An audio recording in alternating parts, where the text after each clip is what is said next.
नाशिकच्या सिन्नरमध्ये झालेल्या पर्जन्यवृष्टीमुळे जे नुकसान झालं त्याची पाहणी करण्यासाठी स्वतः गिरीश महाजन आज ग्राउंड झिरोवर होते। भाऊ, तुम्ही संपूर्ण पाहणी केलेली आहे, नेमकं काय या संदर्भात आपण कारवाई करतो? विशेष करून सिन्नर शहरामध्ये आणि खरं नाशिक जिल्ह्यामध्ये काही तालुके आहेत इगतपुरीपासून की त्या ठिकाणी लहान मोठे बंधारे फुटलेले आहेत आणि खूप अतिवृष्टी म्हणजे रेकॉर्ड ब्रेक पाऊस झाला।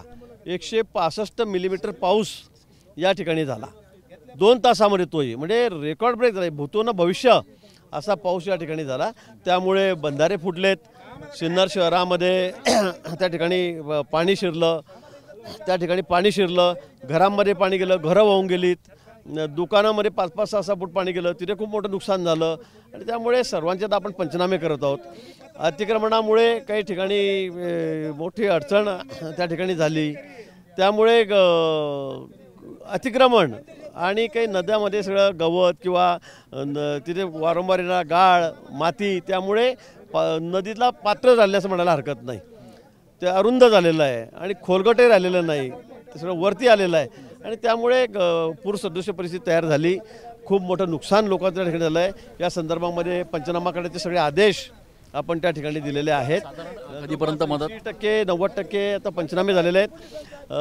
त्याचबरोबर इथे शेतीचंही मोठं नुकसान झालेलं आहे। आपण बघतो या ठिकाणी पूर्ण मला वाटतं नियोजन थोडं चुकीचं झालेलं आहे, त्यामुळे शेतकऱ्यांचं मोठं नुकसान आपण बघितलं की एकर जमीन त्याची वाहून जाते, त्या ठिकाणी वाहून जाते आणि त्या संदर्भामध्ये मी मान्य देवेंद्रजींशी या ठिकाणी बोललो, मान्य मुख्यमंत्री महोदयांशी बोललो। एक पुढच्या आठवड्यात गणपती झाला की एक बैठक शेतकऱ्यांची अधिकाऱ्यांची आमच्या सोबत त्या ठिकाणी आपण करूया आणि शेतकऱ्यांना मग सर्व्हिस रोडचा प्रश्न असेल, असे नाले ओव्हरफ्लो होऊन वाहत आहेत, त्यांना कुठे पाणी जायला चांगली व्यवस्था झालेली नाही, त्या संदर्भामध्ये आपण तोडगा काढू। आपण एक त्याच्यातनं महत्त्वाचा मुद्दा समोर आला की त्या नाल्याच्या आसपास जे काही अतिक्रमण होतं, जे वर्षानुवर्ष होतं, त्या ठिकाणी काहीतरी कणखर भूमिका घ्यावी लागेल असं वाटतं। सिन्नर शहरामध्ये खरं म्हणजे पाणी शिरण्याचं कारण तेही मोठं आहे।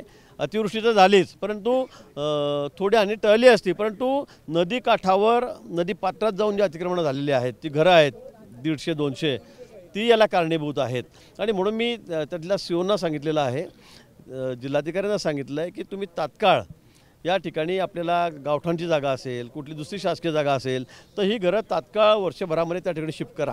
सरकारी योजनेतून काय जो निधी मिळेल तो या घरांसाठी द्या, त्यांना घरं बांधण्यासाठी काय मदत करायची ती त्या ठिकाणी करा, परंतु ही घरं नदीकाठावरची जी अतिक्रमित भागामध्ये आहे ती आपल्याला तात्काळ त्या ठिकाणी हटवावी लागतील। त्यावेळेलाच पुढे काही एखाद्या वेळेला कदाचित अजून असा पाऊस आला अचानक तर मग एवढं नुकसान त्या ठिकाणी होणार नाही।